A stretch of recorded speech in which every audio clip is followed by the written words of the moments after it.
Basic appraisal principles, page 40.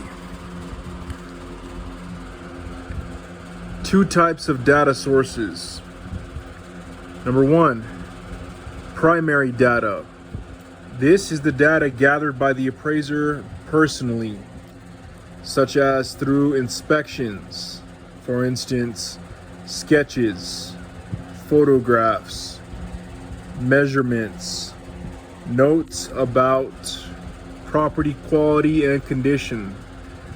Primary data is viewed as most credible by the user of an appraisal because it was collected firsthand by the appraiser. Number two, secondary data.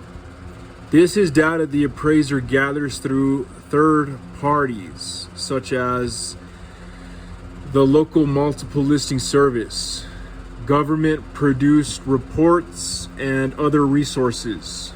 For instance, census data, reports from the multiple listing service, reports from trade organizations, government data / maps, etc.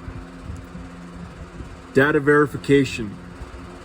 As a rule, to arrive at credible results and to protect the public's interest, the appraiser should verify all data used in the appraisal report.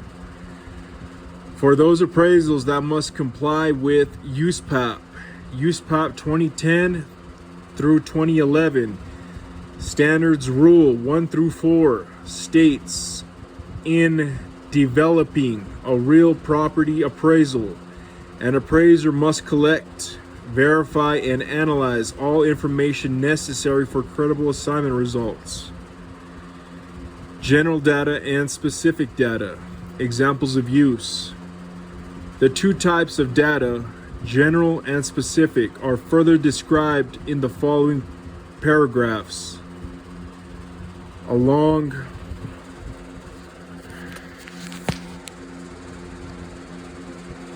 with a snapshot from the 1004 URAR report form, which is commonly used for reporting residential appraisals.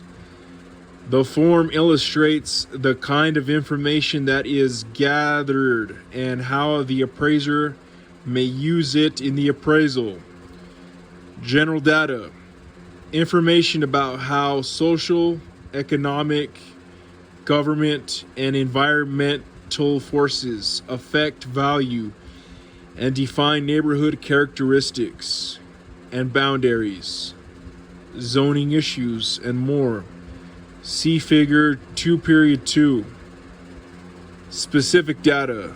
This is information collected directly by the appraiser through physical inspection of the site and improvements, reading and analyzing any applicable agreements, for instance, purchase agreements, leases, analysis of first-hand sources,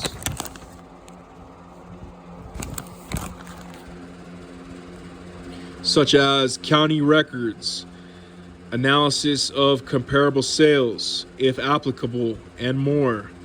See Figures 2.3 and 2.4. Figure 2.2, snapshot from the 1004 URAR form illustrating general data to be collected. It shows the neighborhood section. Note, race and racial composition of the neighborhood are not appraisal factors. The next line underneath it is neighborhood characteristics. Down from that is 1 unit housing trends. Down from that is 1 unit housing. And down from that is present land use percentage. Underneath that, it talks about location. Is it urban, suburban, or rural? Underneath that, it talks about, is it built up? Is it over 75%, 25 to 75%, or under 25%? Underneath that, it says growth. Is it rapid, stable, or slow? Underneath 1 unit housing trends, it talks about property values. And you can either choose increasing, stable, or declining. Underneath that, it asks demand / supply. And you could choose either shortage or imbalance or oversupply. Underneath that, it talks about marketing time.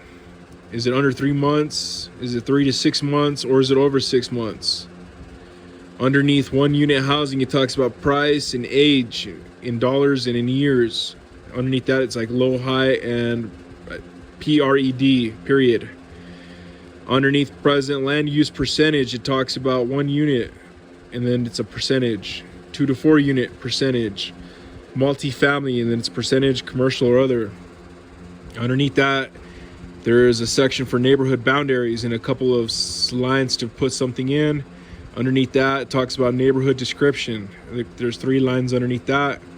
And underneath that, it talks about market conditions, including support for the above conclusions. And there's 3 lines underneath that. Extra notes, it says, that's me, and it points to primary data. Then it says, that's someone else, and it points to secondary data. Something about multiple listings.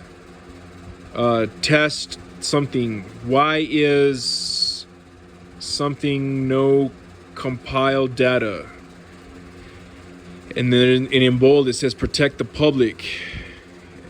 An extra note, it talks about for the rest of our life. Something about the 1004 URAR.